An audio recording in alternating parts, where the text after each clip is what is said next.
and Dimitri are, yeah. Yeah. Don't tell our other No, partners I'm just talking to you. because we're sneaking. Me and Dimitri are sneaking in Atlanta. Okay.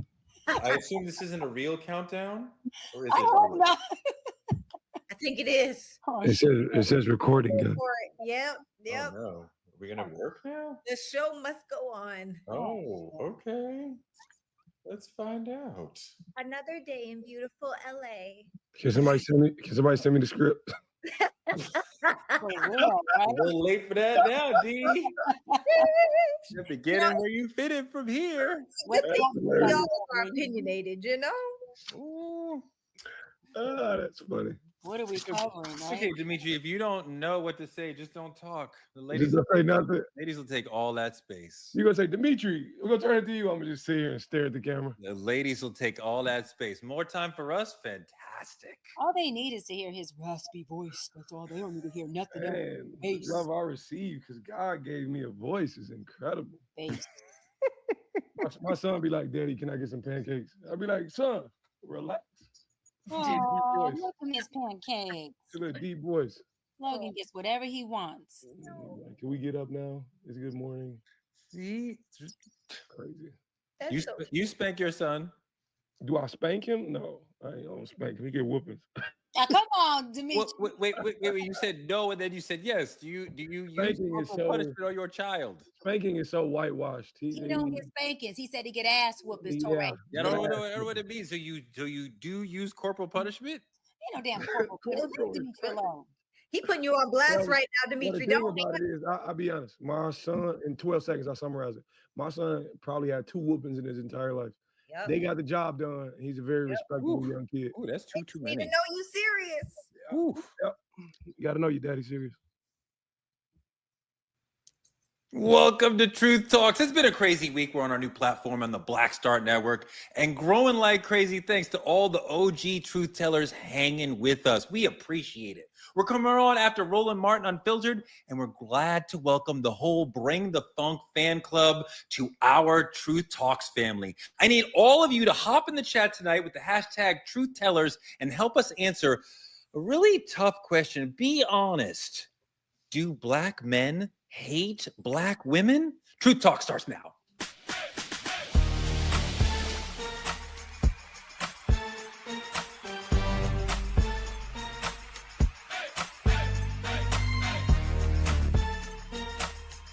Are y'all ready to roll? Let's go. Welcome, Truth Tellers. Welcome to our faithful audience. Thank you for hanging with us. Welcome to our new audience to come see us argue like friends in a bar. With me, Dr. Cheyenne Bryant. What's going on, Torre? You know, excited to cover these topics tonight, and just hoping that y'all don't say no bullshit that's too much to the left to where I got to set y'all on the right. Right? Okay. Or that could happen to you. Like, oh, no, I'm a little Mayweather. I'm a little Mayweather over here. Nick, so glad to have you. What's up, guys? I thought you said Dimitri, but your girl Sarah is here. I think I have some of the most conservative thoughts. Where are my givers at? Please let me know in the chat, because y'all, we got to keep it real. Speak our truth, because this is Truth Talks. Let's go. And I found this guy last night hanging outside of 7-Eleven, Dimitri Wiley. It is a pleasure. Thank you for scooping me up and giving me employment. I'm better now. It's all work. See, employment does everything. I'm here now. I'm Torre. Let's get into some trending topics, y'all. So Suge Knight has been doing a lot of interviews from prison. I didn't know that you could get approved for so many interviews from inside the Bing, but here we are. Suge said in one interview, Puffy and I are not friends, but Puffy should definitely walk free. Wow, I never thought that I'd hear Suge from the jailhouse talking about Puffy should beat the case. He said Diddy is being unfairly singled out, and it was other executives that were involved in Puffy's life. For Puffy to be the only guy to get on the stand is a sad day for hip hop. I'm trying to think of who the other executives he's talking about. I have one in mind, but Dr. B, what is Suge talking about here? Is he trying to say maybe y'all should be looking at other executives like above Puffy? Is he going to be? Can we get him to call in one day? Yeah, I might be able to see if we can get him to call in. Of course, we may have to do the show on a time that is in alignment with his prison available time, but I could definitely check in on that. But I think what he's saying is that we are obviously looking at P. Diddy, who's done, obviously allegedly has committed some really big crimes.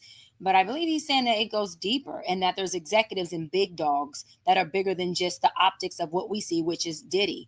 And he's saying, yo, look, not so much. I don't agree with this, but he's saying he's Diddy is he is innocent, but he's also saying that, listen, y'all just picking on one dude. There's a plethora of people who were involved with this case, not just one dude. Listen, and he's also saying that this is bigger and deeper than freak-offs and domestic violence. This has to do with even the FBI. I believe Suge is saying this has to do with the internal folks who actually have. I don't know why Jay-Z's picture is there. I don't know why, right? Well, okay. I digress. But what I'm trying to say is Suge is pretty much saying that, listen, we're making P. Diddy the poster guy for the much deeper issue that involves a lot of more people. And he may be onto something about that. So, okay, look. We know that per the New York Times reporting, and like 40 or 50 women, speaking of, like, Russell Simmons raped half of New York. We know of some other crazy situations. Dimitri, I don't know somebody else who's an executive who is helping Puffy do what he did, what we're talking about in this case. Like, there's people beneath him who are working for him who do what he say, but like, I don't know. Clive Davis is the guy above him. Like, I don't know what Suge is talking about. It's funny to me. Well, it's ironic because Suge Knight, a man convicted of so much violence, is now arguing for like fairness in hip hop, justice in hip hop. And the thing about it is, we got to look back at who we know Suge to be. You know what I'm saying? This ain't because he believes in justice. This is simply because he want company behind bars. He feel like, if this motherfucker gonna burn, I want everybody to feel the smoke. You know what I'm saying? He's the wrong source, in my opinion. Sarah. Yeah, I don't know that I agree with that. I think this is typical cultural Black experience where there's a fall guy. I don't think this is any new from how what's his name took the shot Meg Thee Stallion. He was the fall guy. Whoa. Tory Lanez was the fall guy? What I'm saying is, how often do we know inside of the Black community where there is one person that takes it all for everybody, and then when that person gets out of jail, they're taken care of, right? This goes back to the relationships, and this is one of the reasons why I don't feel like Diddy will ever go broke, because he has an opportunity right now to incorporate some of these people that are almost most certainly guilty. Yes, I know we've only heard it's a one-on-one thing as far as the freak-offs go, but these parties were huge. They were massive. Whoa. How do you know that? We don't know that. Nobody has seriously testified to that. Nobody has reported that. No serious person has said there were these eyes wide shut, wild Hollywood parties. Nobody has said that. Yes, so this is what I'm saying. Nobody's ever going to say that. When you go to a lot of these parties, I've been to the parties where they put your phone in a little Ziploc bag that you can't even get out without a special tool. You can't take pictures. You can't make phone calls. You have no idea. A lot of parties you go to, you sign NDAs before you even get into the house. So there are these things that are happening. I'm trying to tell y'all this is real stuff, and this man is so well connected that I do not believe that he is the only one that did it. It's kind of like the whole Epstein case, how he committed suicide in jail. Did he? Or was he killed because he knew too much? That's my opinion. I don't know. Call me a conspiracy theorist. Okay, you have it your way. You're a conspiracy theorist. No, a lot of people agree with you on Epstein. I just don't know. It seems to like almost release some of the pressure from Puff to go, well, who are the other people who helped him? And we know others who helped him beneath, because that's being testified to. But like, people who with more power than him, where are they? Torre, you're focusing more on this whole party violence and this whole sexual abuse. What I hear Suge saying is, we focusing on the very fucking mustard seed of the bigger problem. And to your point, Torre, a lot of people are looking at it like P. Diddy is the icing on the cake, the big dog, and he's the one to get. Suge is saying, check this out. I've been the big dog. I've been it, meaning Suge's been the big dog. He knows, to your point, there's people underneath him, but there's big dogs above him who never get optics on them, whose names are never told, who never make it to court, who never have to be convicted. Yep. And what he's saying is, this is bigger than just saying this one black mogul powerful man is just the god of all gods and is creating all of this splash. He's like, nah, there's a lot more to this. And that they need to dig in the more to this. And to Sarah, listen, I don't be agreeing with none of you people that much. But this moment, Sarah has a point. You have people who take charges for people all the time, especially when it comes to the inner city or on the streets. Let me say, just in the street community that take a riff. One, they don't want to be known as a snitch. Two, she's right. Hey, it's called a bid. Yes, that happens. But we can't say Tory Lanez is that. We're not talking about Tory Lanez. Let's stay on topic. We're talking about P. Diddy. Not Tory Lanez. I agree with you. We're talking about P. Diddy. We're saying when people take a bid, it's called a bid in the hood. When you take a bid for somebody and you come out, you are due diligence for a pay, not just monetarily, but loyalty and protection from the folks in the streets. So what she's saying is it could possibly be that yes, he's on trial. And of course, allegedly he committed all these crimes. Okay, we see domestic violence is definitely one we've visually seen on camera. But he could be in there not telling on the higher ups, whoever these people are, so that he's the one like, look, dude, if I tell the higher ups a couple things, it's going to open up a whole nother can of worms that is even bigger than the stuff that he's being allegedly, accused of doing. So she has a point there. Way bigger. So let me shift you guys to something else going on right now in LA, where Dr. Brian is from. Obama, the musical. There's a new musical about my favorite president and my favorite first lady, and people are talking about it. Let's see a little clip. Baby, more than anything. Better watch out, fellas. Obama's back, and I got something to prove. You may knock me down, but you didn't knock me out. Just like Stella, I got to prove that motherfucking Obama. Okay, wow. This is supposed to be satirical. It's making fun of Obama's White House years. There is one scene where the Obamas are singing about White House love, and for some reason, Joe Biden comes into the room and tries to join the scene. I don't know why anybody is thinking about anything like that, but here we are. Dimitri, does this feel, I know you weren't alive for the Obama administration, but does this feel disrespectful to the former president? That's okay, Dimitri, because Teray was technically dead. He's an ancestor. Thank you. He's an ancestor. He's a ghost still walking. I appreciate that, though. It's funny because when you see satire about Black icons, in my opinion, I don't think we've celebrated them long enough before we turn it into satire, before it becomes comedy. I think, don't get me wrong, you know what I'm saying? Obama, we gave his flowers, but we're not done giving them.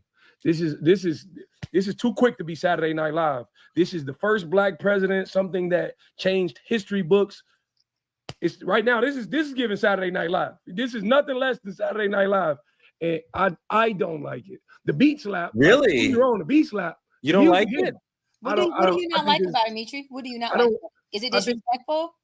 I think it comes off as disrespectful. Disrespectful in terms of what Obama means to me, what Obama means to the Black culture. I think the idea of it is entirely, it's unprecedented. Like I wouldn't expect Obama to attend this. Like I think it's too left for me, too left field. Dr. Brian, what do you think? I love it. I think it's the culture. I think that Black people have this thing that no other race could do, where we can take our president, our people, and add a curse word to it. And White man wrote that. A what?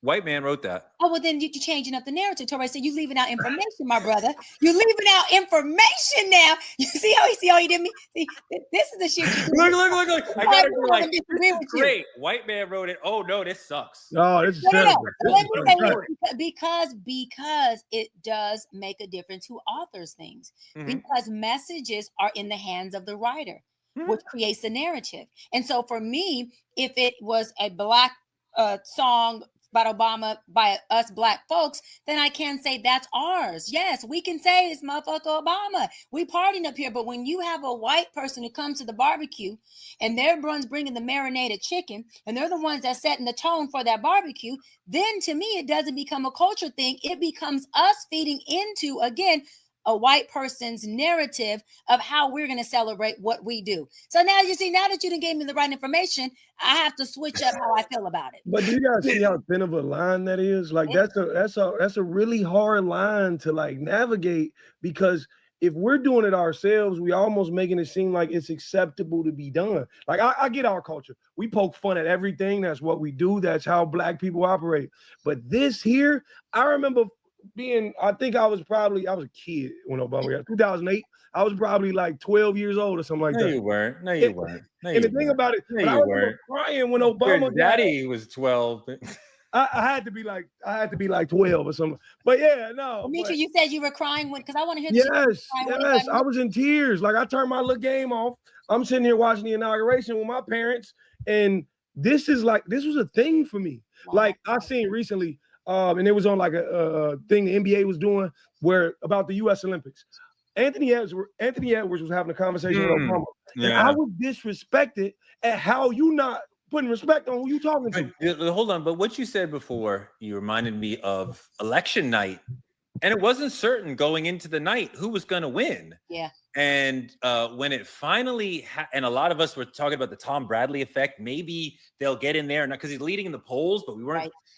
And when it was finally called, I mean, like I had chills. I don't think I cried because I think that is socialized out of me, but like I definitely had like a deep emotion of like, oh my God, like this massive moment in America has happened. I had a little baby then, and I remember looking at him and being like, wow, like you're going to know a world with a black president. Like that is so crazy to me. Yeah. Sarah, I mean, like, were you... Well, I want to know if you think the play is disrespectful, and then your sort of emotion around Obama-ness, like when that was first really blowing up, like me and Dee talked about. Yeah, so no, I don't feel like it was disrespectful. I feel like it was a satirical play based on something that didn't happen in real life. That's why it's a satire, right? Because it's not a true story. But I almost feel like it's more mocking Joe Biden than anything, because it's like through the hazy eyes of Joe Biden. And so for me, that's what kind of makes it like, okay, we did have a black president. Okay, there is catchy music. I'm probably going to be singing this song now for the next 3 days because it's so catchy. But I really just feel like one of the things that I do love is that, you know, while Obama was in office, he was one of very few, if not the only president. And mind you, I'm Canadian. I didn't grow up learning about all your presidents, but I did hear a lot about the scandals, and we didn't have one. What? So I love during Obama, there were no scandals. Yes. And I love that for us. But there were scandals with a lot of other presidents, right? And so for me, I feel like we just have an opportunity to laugh about something that was great. This is what we do as Black people. I love that they're telling the story in a funny way, and it just is what it is. I don't feel like it's disrespectful. However, when it comes to the president, there's nothing more beautiful than being able to see a piece of yourself at the highest, most highly esteemed position in America. I think that creates opportunity, it creates belief, and it really shatters a lot of the mindsets that we used to have. Like, we could never have a Black president. Well, we did it. You know, I obviously we don't want to judge a piece of art that we haven't seen, although, you know, because I want to evaluate the tone of how something's done, although I don't imagine how Joe Biden walking in mistakenly on a moment of like real love between this deep loving couple that has been together for decades, and their love is sort of like iconic. I don't know how that would work. Like, how am I supposed to not find that disrespectful? Like, we gotta see it. Yeah, I mean, I want to, but I mean, I don't know how you can play it that it's not going to make me cringe. Should be like, if this was a Trump musical, he'd be standing on a horse riding in with some powerful song playing in the background. It would not be this interpretation. There's a movie out right now. There's a movie out right now about Trump. Yeah. And you know what, Sarah, with all due respect, This is a black news with a black voice. We don't give a damn about that. We're not to promote that. Amen. Amen. Moving into politicking, our next segment. When you go to school, you should learn facts. But because of the maniac who Sarah's just talking about, in some schools, they won't be learning facts. Starting next school year in Oklahoma, in high school, students will be studying the 2020 presidential election and learning that maybe it was stolen from Trump. Make your own decision. Research it yourself. Figure it out for yourself. Fact check, it was 100% not stolen. However, the big lie about the 2020 election persists. And you wonder, like, Cheyenne, should black people be part of like reverse unoing this trend of like fake news and fake information? And could you have like black institutions like a church say, we're going to start to help educate the community? Let me go further. I love what you said. Not just a church. We have Black Lives Matter. That's a civil rights black organization. We have NAACP. That's a civil rights black organization. We have many other organizations that aren't as big as those two, but are extremely impactful. Why are they not mobilizing? And I'm a president of NAACP, and I'm calling us out. Why are we not mobilizing with other, not just civil rights, but black organizations that provide resources? We got financial literary organizations for black folks. We got educational. We have all kinds of organizations that give away scholarships for education. We got HBCU organizations. We have the Divine Nine. Do I have to keep going? We have so many black organizations. Why are we not organizing as a collective and saying, okay, in every church, let's teach it. NAACP, in every one of your branches offices, let's set up shop. Back in the day when we were not able to go to school and we were at the hands of the master, what do you think that we taught our kids at? What do you think the education was exchanged from? I'm not saying we go back to slavery days. What I'm saying is we have to mobilize and figure out, okay, Torrey, listen, where do we do this at? How do we do it?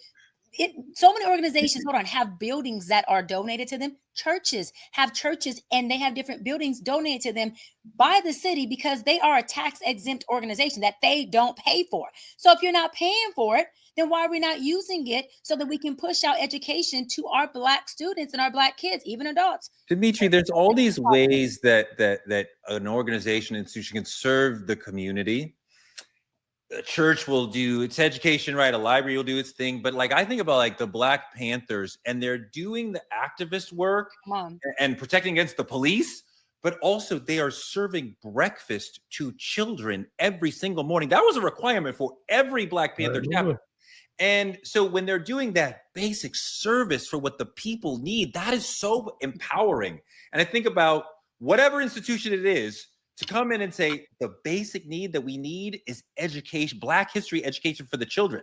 So how can we give them that? Because we're also giving them spiritual education or library or whatever, but they need this. So like, should we not be thinking about how else we can get this education to students if the schools aren't going to do it? No, absolutely. I think it's about coming up with programs. It's about starting things of our own, and it's about learning ourselves, because a lot of time education is a passed down thing. Before you ever touch a textbook, your parents tell you what's going on.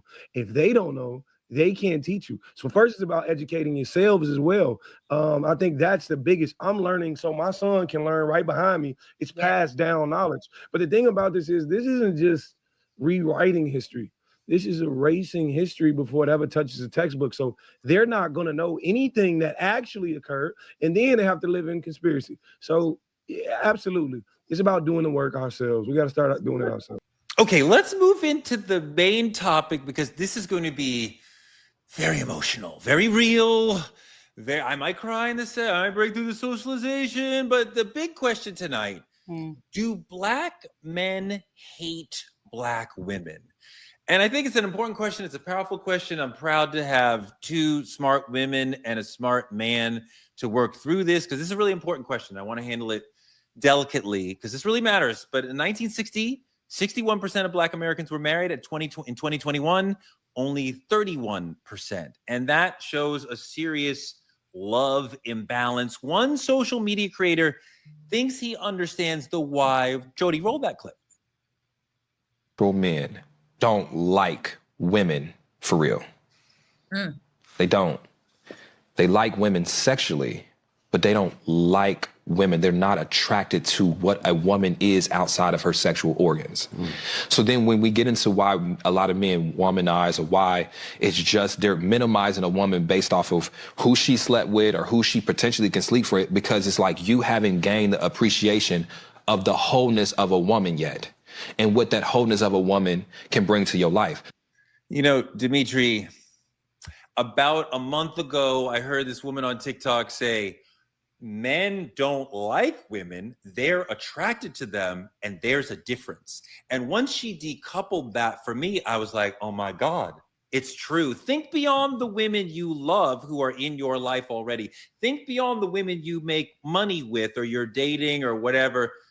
Now you're like, do you like women? Like, if they don't have something specific to offer for you as far as the transactional nature of men, quite often, like, I think a lot of us don't like women. We don't care for women's culture. We think we look and I think we're socialized to do this, and that women often don't like men because men are shitty to them, but we don't like them because we are ultimately misogynist and not learning to value womanness. What do you think, Dimitri? You know, in all actuality, I love women. And I think the thing about it is, when I say that, oftentimes people hear it in some misogynistic state. Like, no, I just love the quality of a woman. I learned a ton from women, and I love the way they carry themselves. What do you think about most men? When I say most men, what I mean is the idea that I don't think black men don't like black women. That's not exactly how I look at it.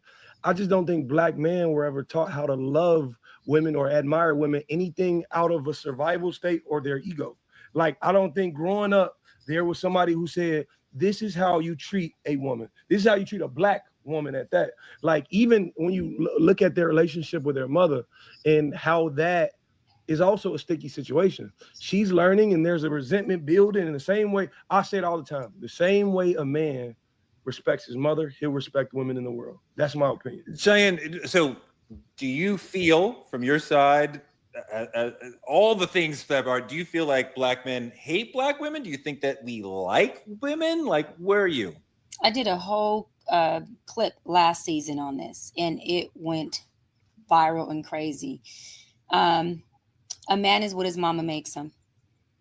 And a man who's raised by a single mama doesn't learn how to be a black man who dates a woman. He oftentimes learns how to be his mother's man, which means at a very young age, he takes on a lot of responsibilities that create a resentment in him toward his mother. His mother, who happens to be black and women, so we're talking about black men, ends up becoming the optics of who he sees that black woman or girlfriend or wife to be as an adult man. Let me go a little further. When he doesn't have a father in the home, of course, we know that's daddy issues, and that also creates mama issues, parental issues. However, that young man deems his father a nothing ass NIGGA, a loser, all those things that he deems his father for not being there. That's exactly how that black man sees himself intrinsically. So when you have a man who doesn't love himself because he feels devalued because father wasn't there in the home, and he sees himself as a nothing ass man, even though he's not, and he can be a great father and a great husband, that is going to have a direct impact on his dislike for himself. Anyone who doesn't like themselves is going to have an issue with loving or liking their partner. Let me go one step further. There are a big group of black men, not every, that do not only dislike, but they really hate black women. And they don't know it as subconsciously because they have the gun pointed, not literally, I'm using it as a metaphor, pointed at every black woman that looks like the mama who couldn't keep their father around, couldn't keep their father around, so they didn't have a daddy, who either didn't communicate well enough in his perspective as a young boy with his father enough so daddy can be around. And usually it's daddy didn't want you, so guess what? Daddy didn't want me. And that young boy grows up to really have a hate towards his mom, who he never learns to unpack with. So he unpacks with every single black woman he comes in contact with. And it's very dangerous, and it's very, very sad. Sarah, do you feel like the black men you're coming into contact, not just the dating, but like all the men socially, whatever, do you feel like black men dislike black women, hate black women? Not at all. I don't feel that way at all. But I would agree with a little bit of what everyone's saying, that most times black men don't know how to love black women. And I say that because I don't think black women know how to be loved. If you look at this day and age of what's happening outside, there is no real standard. It's literally like, oh, you sent me to get my nails done. You took me to dinner. I can sleep with you this night. So now I'm offering you the most valuable thing that I have to offer for a dinner. That's pretty crazy when you think about it. And if there's no standard and there's no accountability, then you're not learning or setting in place. Like, you teach people how to treat you. You teach people how to love you. And if you yourself have never felt love because maybe your father wasn't in the household, or, you know, you're used to seeing your parents, they never had affection. If you did have both parents, you know, for me personally, I've never seen my parents fight. And so I, on my own, had to learn repair because that was something I never saw. I'm sorry, you've never seen your parents fight? Not one time. Not one single time. And I'll have you know, both of my parents. Is that because they have great conflict resolution or because they just don't fight? Oh, they have great conflict resolution, and they never fought in front of us kids. That was like their because rule. They make a point not to argue in front of you. Absolutely. They do argue, but they just keep it private from you. That's amazing. Somewhere else. Now, that being said, that almost ruined me a little bit, because inside of that, I thought that if I fight, or if I'm angry, or if I'm upset, I'm doing something wrong. Oh, this isn't what love is supposed to look like. And so there are flip sides to learning everything. But I really feel like we as women get to set the standard and start teaching these men how to love us. I appreciate what you sisters have said, and obviously everything you've said is correct. But I want to pull you into the question a little bit more. Because I feel it from the locker room, the hangout, the chit chat, whatever, that we don't really like women. We want them. We want to be seen with a hot woman. We want to, spend the night with you. But do we like you? Like, we like men. I think we want to hang out with men. We want to impress other men with our money, with our skill on the basketball court or whatever, with the woman we get. But like, I feel like talking to other men, don't talk about yourself, because that's but that they don't, Dr. Bright, you don't see men disliking women? Oh, I just said a hard yes. I don't only see a group, not all, but a group of men disliking women and seeing them as an enemy. I also see them seeing them as competition. So what that means, listen, call it what you want to, but the Black community has a deep-rooted mommy and daddy issue, period. That's not something that we're hiding from, or not something that we're gonna act like doesn't exist. That in itself creates an identity crisis. That in itself creates something called self-hate. Mm-hmm. And when a person who doesn't identify with who they are, or they don't like parts of them because parts of them were missing in a childhood that could have reared or loved or validated things about them, then they grow up to learn how to compete for validation and not commune in a relationship. And what happens is, that's not just Black men. I know we're on Black men, but Sarah made a good point about Black women. Right? Well, when you're growing up as a single mama, or you're growing up as a little girl with no father, then guess what? You got two people in a relationship that think they're trauma bonding, but they're not even fucking bonding. They're competing. No one's being heard. And the only thing they're doing good is probably sex, if even that. Let me say one thing, though, Dimitri. Mm-hmm. Patriarchy values masculinity. You get value in patriarchy by being a strong man who acquires lots of things. Absolutely. So that means we look down on femininity. And I think that is sort of at the crux of a lot of it. We want to acquire femininity. Like, I want to have a woman so other men see, oh, he's got that beautiful womanly woman. So I look up to him because he's got the car, the job, the woman, the whatever.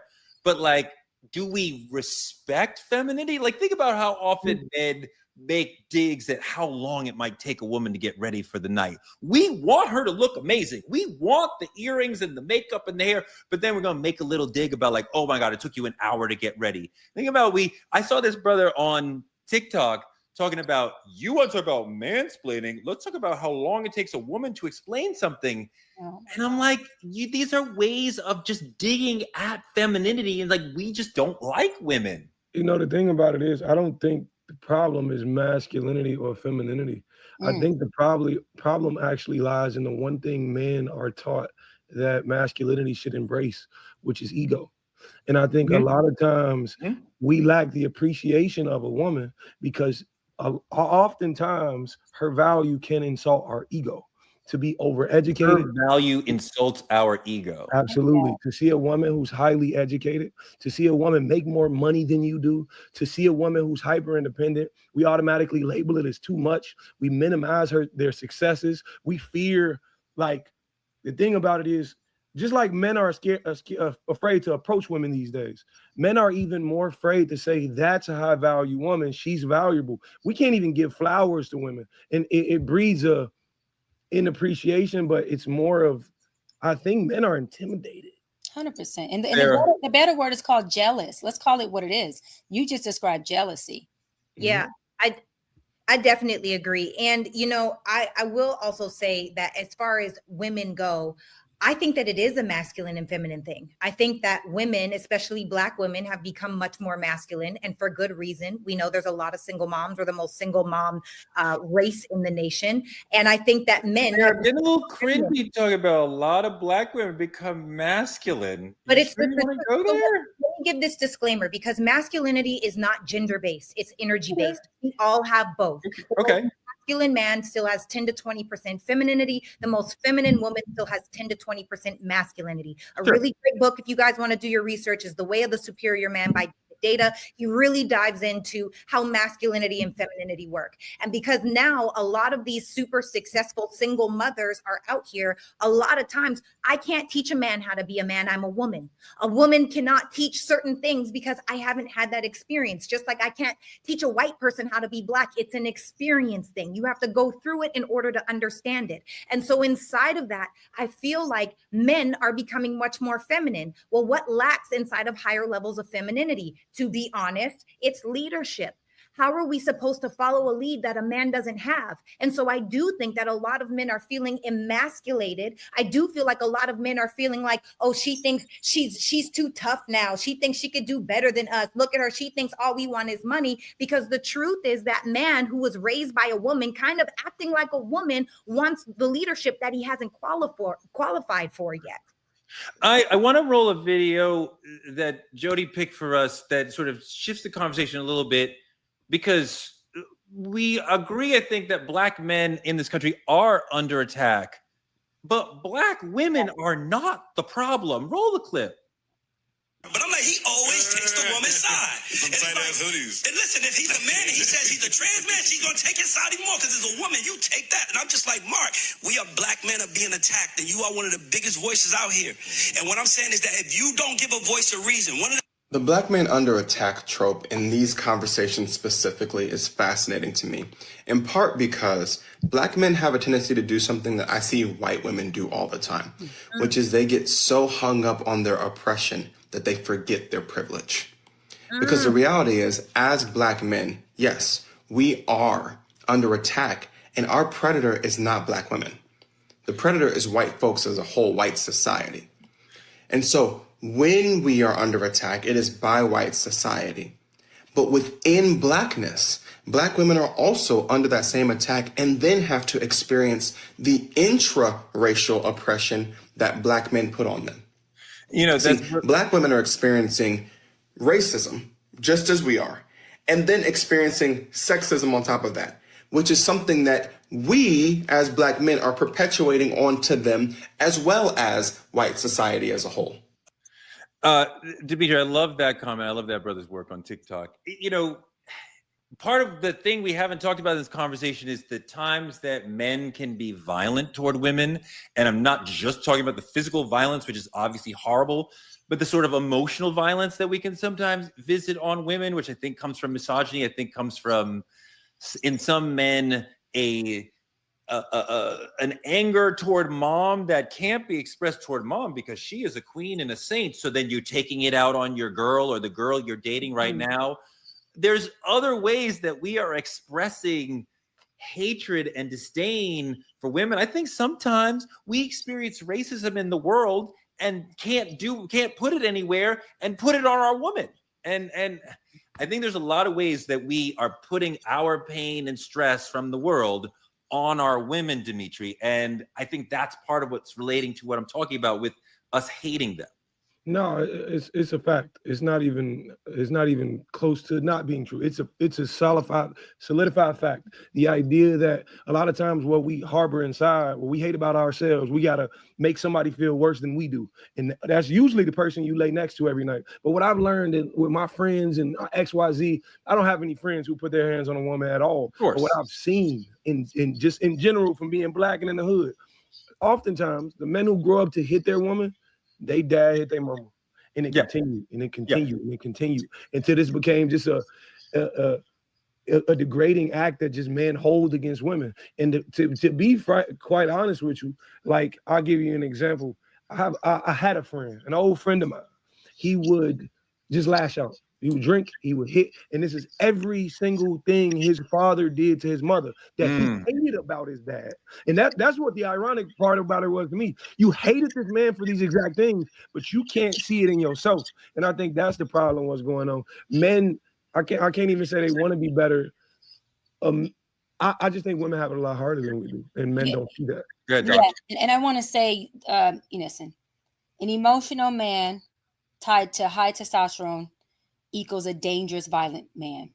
When a man grows up with only a woman in the household, he learns how to process his emotions like a woman. There's no man there to teach him how a man processes his emotions. So when we're talking about men being violent in relationships, well, men, y'all are full of testosterone. Okay?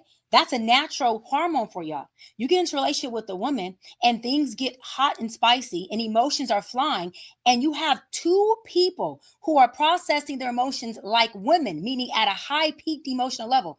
One is a woman who learned how to process them like a woman. One's a man who doesn't even realize I'm being emotional like a woman tied to my testosterone that is now inflaming me to be enraged.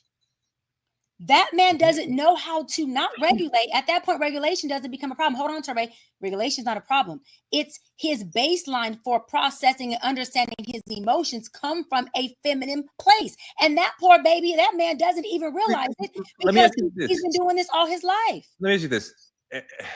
Is the lack of emotional intelligence in black men part of why, or explain why, we hate black women? Yes, Torre, you cannot have, I'll let you 1 second. You cannot even hold a black man accountable for emotional intelligence if he doesn't even understand that he is processing his emotions like a woman. And when I say woman, I'm not talking about calling him names or feminine or soft. I'm saying he literally learned that when I get upset, it looks like this. When I get upset, it looks like this, because his mother was a woman who was emotional and expressed herself in this way. He never got to see a man say, this is how you do it, son. You can identify your emotions. This is how you feel. This is how you problem solve as a man. This is why the men who are in prison, they have literally done studies showing their emotional ability of having cortisol levels at a higher level than the men who make different and better decisions. Emotions and testosterone create rage, and in a man, it looks different than it does on a woman. Dimitri, do you think that black men are jealous of sisters in some way? I absolutely do. Wow. I feel like a lot of black men, not just a couple. I've seen friends of mine be jealous of black women just for being black women. I think the thing about it is it's like a fragile masculinity that they have. And I'm telling you, a passionate, powerful woman is going to act and break that masculinity of yours. And men hate that. Men absolutely hate that. It's the fact that you being so solidified in who you are as a person shakes me to my core, because I'm not. I don't feel as strong as you think I do. Come on. I know I'm not, and you're breeding that in me and bringing that out of me. It's like there's only room for one of us mentality. And I feel like most men are living in that space. They're like Dr. Brown, to her point. Men learn to lash out, and the only way we can assert dominance or masculinity is through physical acts or degrading you and calling you out your name. A lot of times women hold the value in these relationships, and I'm not just speaking in relationships, households in general. What happens is, as a man, in order to make myself feel in order to make myself feel superior, I have to make her feel inferior. Yes. That's exactly what's going on. Yes, 100%. Dimitri got the chat going. The chat is on fire right now on you, Dimitri. They are like lighting us up, Torre. Yeah, no, 100%. The masculinity is about superiority. You got to feel superior to someone, other men, and especially women. Sarah. I feel like, and it really goes back to why are men jealous, right? Because I feel like a lot of men say they want an ambitious woman. They want a woman that's about something. Yeah, well, they want her until it makes them look bad. Because this is a mirror of all the places that you may not be as ambitious or you may not be as successful. And then you feel like your life is more dangerous because you're a man and we are women or whatever that may look like. And so really and truly, it comes down to men are acting more like women, especially Black women or Black men. Why? Because they're raised by Black women by themselves. They're not seeing the example of what it looks like to be a man. They're not seeing the example of what true masculinity looks like, what true leadership looks like. Who are even the OGs? Now the OGs are going to prison. They're on trail for beating girls' ass down the hallway. So now it's like, who do you even look up to in this day and age? Back in the day, you had the Nipsey Hussles. You had the Ice Cube. Yeah, you had so many of the different people that now it's like, they're who do these young cats even have to look up to? Well, interesting point. Actor Damson Idris called out Black men recently. He's in a big new film with Brad Pitt. He said, I see so much unprovoked hatred toward Black women today from grown Black men. He said the compulsion to humble these women perhaps makes you feel like more of a man. That's a superiority thing we were talking about a second ago, D. I promised you, you aren't men to us. A new year is approaching. Grow up. This reminds me. Come on, Dad. Hold on. Come on, Desmond. What is he? This man is fine. That reminds me of a moment that broke the internet a few years ago. Jody, roll that. Yeah. No, hold on, D. Hold on, D. I want to get to Daniel. Shout out to those in the chat. It is going on fire right now, y'all. Let us know. Like, do you guys feel like Black men hate Black women? Is this real, or are we all a little bit of delusional? Yeah. And have you watched the sex scene with this man in it with Chloe Bailey? I'm sorry. Oh my God. All right. Let's see the Daniel clip, Jody. The Daniel Caesar clip.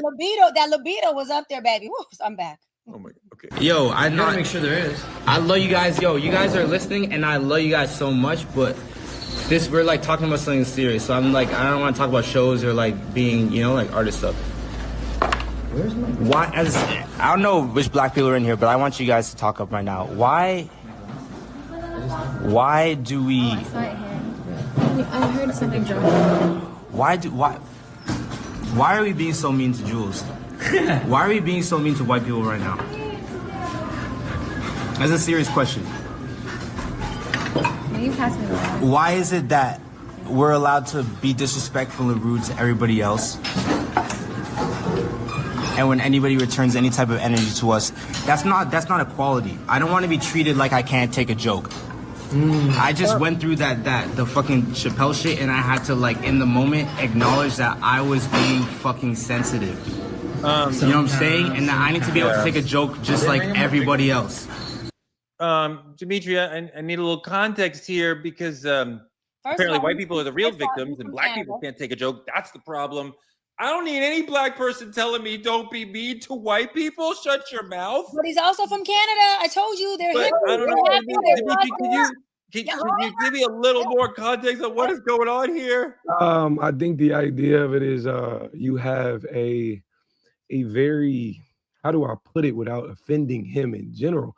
You have a very misinformed man, in my opinion. You have a very placed, he's placed in the middle. When I look at Daniel Caesar, I see somebody who doesn't quite understand the perspective either me or you may have grown up with, either Black man or Black women may have grown up with, but I see somebody very misinformed.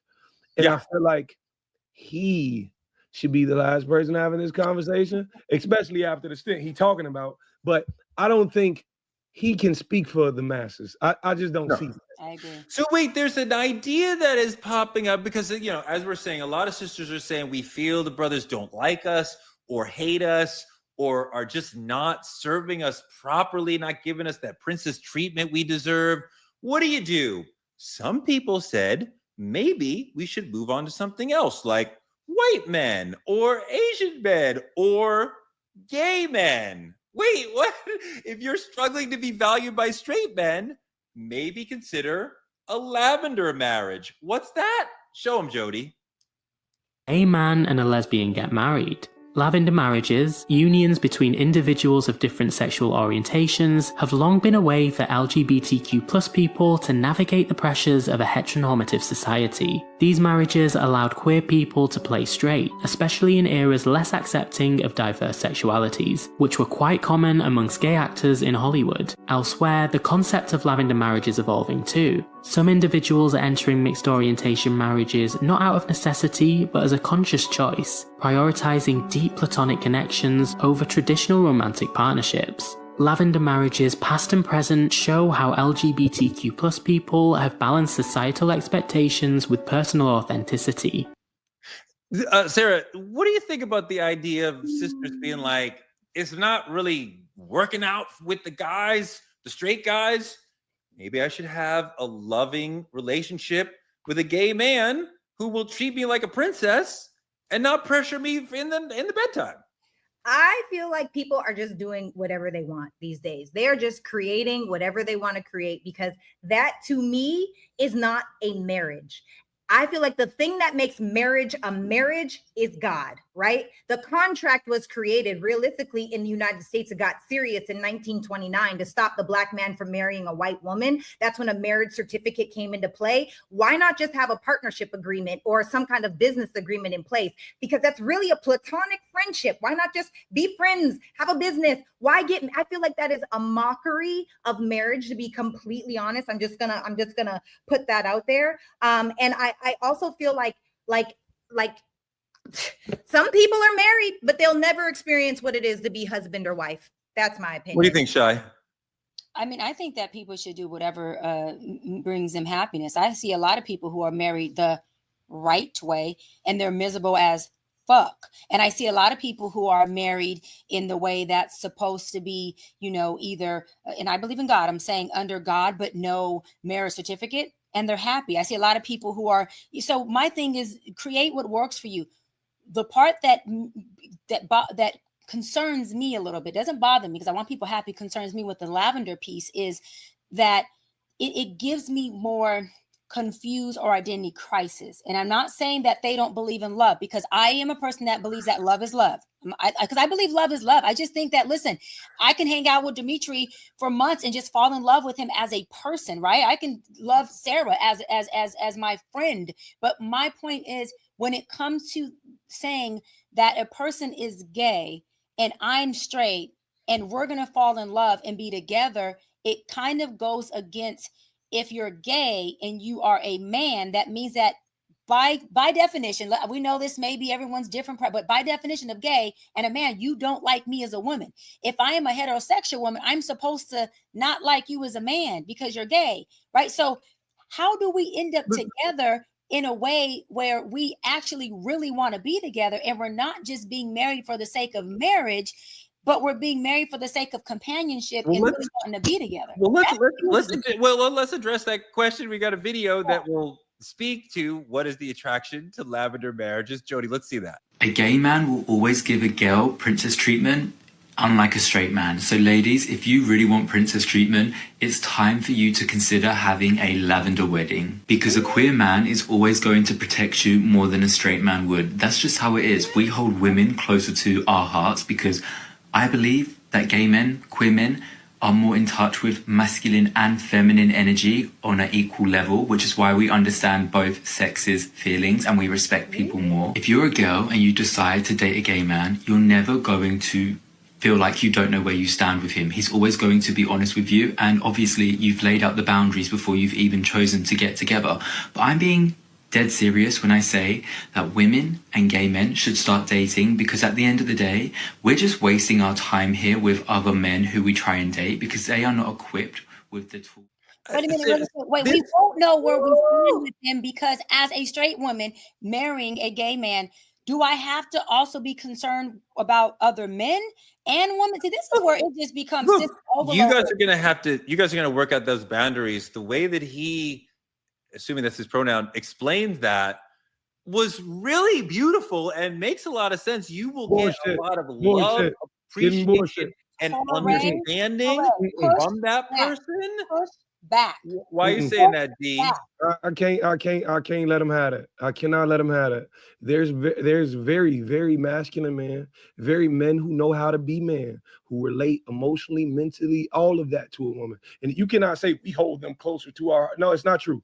You may share similar activities. Y'all may go do the same shit. Y'all have fun doing it. That don't mean you hold them closer to your heart. That's bullshit. The thing about it is, I feel like, honestly, women are moving towards it because they're not getting the loyalty and they're not getting it in traditional relationships. Like what he's talking about as far as being able to value womanness and femininity, he clearly values those things way more than we do. And so he's going to treasure her in a way that a lot of straight men can't do or won't do. The sisters are saying, the brothers don't like us. The segment, it was like, do we hate them? The gay men are like, not only do we like you, we want to be like you. But Like Sarah, again, this is an attack. Fuck it. This is an attack again on our straight black men. Thank you. Let me tell you why. Because he's saying, as a gay man, regardless of his race or creed, okay, I can love you better than a man. Then you got a black woman who posts this, who's saying, listen, I'm going to go ahead and confirm that gay men can love me better than obviously the men, black men that she's dating. This is what happens when they're trying to push an agenda. Love who you want. Be gay, LGBTQ. Sister posted this. Nobody's pushing an agenda. There is a group of men who value you and want to share makeup. You know what? You're right. You guys could have a loving conversation that actually nourishes you. You're right, because you know what? All of my life, I've loved my gay boys. I don't care. Let me tell you, I have gay friends I grew up with who were boys in high school, and now Chris is vanity. Okay. She is vanity now. And what I'm saying is, you're right. My gay boys love the shit out of me. They pump me up, they gas me up. But guess what? That is a friendship within our relationship. Oh, yeah. We don't have to become married or be in a relationship where we're romantic just because they do that. And let me say this, it doesn't have to be an attack against, men in general, but especially black men like Dimitri, who's like, wait a minute, I also hold a woman close to my heart. I don't have to be not respect or love women because I'm not a gay man. Nobody is saying Dimitri can't get, his slice of the pie. Sarah's over here talking to 4 men at a time. Some of the men are going to have to say, hey, I can actually love you to where you won't want to talk to 4 straight men because I understand you, girl. Let me say one thing. Hold on. The gay man is going to be in her world of womanness in a way that a straight man can't and won't. And I could see how he could love her in every way but physical. That would just love is not gay or straight. Love is not gay or straight. Love is love. Why do we keep when you actually see a man who loves a woman, there is nothing he will not learn. I mean this wholeheartedly. I was taking hair down in a relationship. But you said love. Whatever the case is, there's no way I'm not willing to relate to my woman. What she needs, I will do. It is not about whether you gay or straight. Baby, you want to, my father, my parents have actively been married for over 30 years. One of my mother's favorite hobbies is she like going to see the male dancers at the She found the guy for her. Hey, listen, what about this? Dad, you can't find that guy. My dad goes. He goes. Your dad is wonderful. Your dad is wonderful. There's a lot of sisters who don't have somebody like your dad or somebody like Shy's dad. My dad was a fantastic. My parents were married for 40 some years until he died. Right? I mean, like fantastic marriage. Like Sarah, didn't fight in front of us. Right? Like amazing marriage. But not everybody has that. Sarah, if you don't have the opportunity to have somebody like your dad, her dad, my dad, his dad, why wouldn't you choose somebody who's gay who will love you in every other way? That is not a marriage. That is a friendship. The one in order for a marriage to be valid, you have to consummate the marriage. You don't have a marriage. Question. If a straight couple, hold on, if a straight couple stops sleeping with each other, and there's lots of straight couples that aren't sleeping with each other, is that still a marriage? Marriage, yes, because it's already been consummated. What this is telling me is that women are tired. We are overwhelmed and we are overstimulated. And a lot of the good women, and y'all let me know if you can agree in the comments, a lot of the good women are at home in their houses, barely even going out anymore because of this kind of thing right here. What would make you think for 1 second that I'm going to marry a man that would never be physically attracted to me, that could never give me the reassurance and that womanness that I need, that never wants to touch on my body? There is no way on God's green earth that it makes any sense. Create a partnership agreement, okay? Do an escort together. It does make sense. For what it is, one thing. Make someone your beneficiary, Torre, but do not Let's say, Sarah, one thing. This is happening, and this is working for some people. Like, it's not going to work for you. Don't want you for it. It's never going to work for Dr. B. Fine. No. But there are people like Star Jones who's like, works for me for a period of time. Like, if it's working for you, we're just past that age where we have to front a relationship. If you want to be outside with 2 women and 2 men, do it. Be happy. That's not what Star wants. That's not what somebody in a Lavender marriage wants. John and Regina George. It started with Phyllis Gates and Rock Hudson, right? These are the things that it started with. And now that was because it was looked down upon for you to have a same-sex marriage. This is 2025. Men are saying they're women. But women that's not the problem. These gay men are not saying they don't want to get married to men. They're saying, I have a great relationship, friendship with this woman. Go ahead, Dimitri. I want to make this very clear. I'm not sitting here arguing who you married to. If a man want to marry a woman and you gay and they not, you do you. Right. But my problem is you're generalizing on the internet saying I can love you better than a straight man can. That is not true. And Torre, you hate generalizations. So please don't sit here and act like this is a valid one. No. I'm talking about when you have a large group of people who do not choose whether or not they are in that group. That's different than that. I promise you, that gay man will make that woman feel more loved, seen, heard, and appreciated than we can. Because he's already saying, I love women. I'm here to you can't promise that. That's so subjective. You don't know what that man can't do. You cannot say that man. Well, that is so subjective. And that's also still, you are joining the attack against men parade. And I don't like it. I don't like it. No attack on men. No attack on men. Look, I mean, brothers have a lot of opportunities to marry sisters, and a lot of brothers are not taking those opportunities. So there's no attack on men. No attack on you. This is, I could do this for another hour. You guys want to go another hour? with a new topic, because I'm not lavender, pink, and turquoise. I feel you, Doc. But I do love the conversation, and I do love defeating all 3 of you guys in a debate. And it's just fun. It's fun. This conversation was really, really good. I love you guys. I appreciate you guys. I want them to. The comments are on fire. Y'all hit the comments. I want to know who was in the lavender. Who was in the lavender? That's what I want to know. Seriously, who is in the lavender? I want to know about this. I want to hear about it. And listen, Doc Squad, drop that Doc Squad in there. Let them know you listening.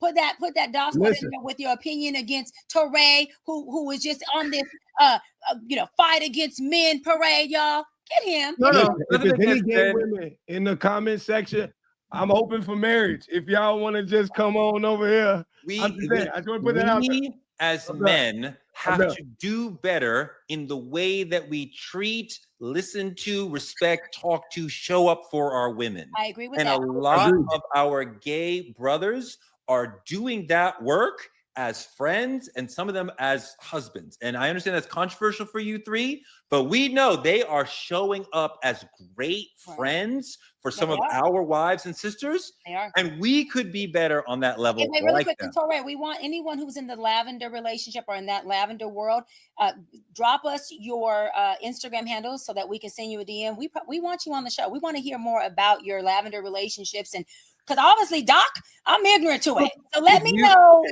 I got questions. All right, that's our show for tonight.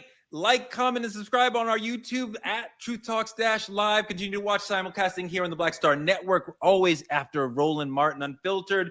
Advertise with Truth Talks. Reach the 10 million people who watch this show, and small businesses and influencers partner with us by visiting truthtalkslive.com and become a VIP member of the Truth Lounge, where you can get into the Lost Lover Boy Lounge. Is it lost or found? I am confused. We getting there. We getting there.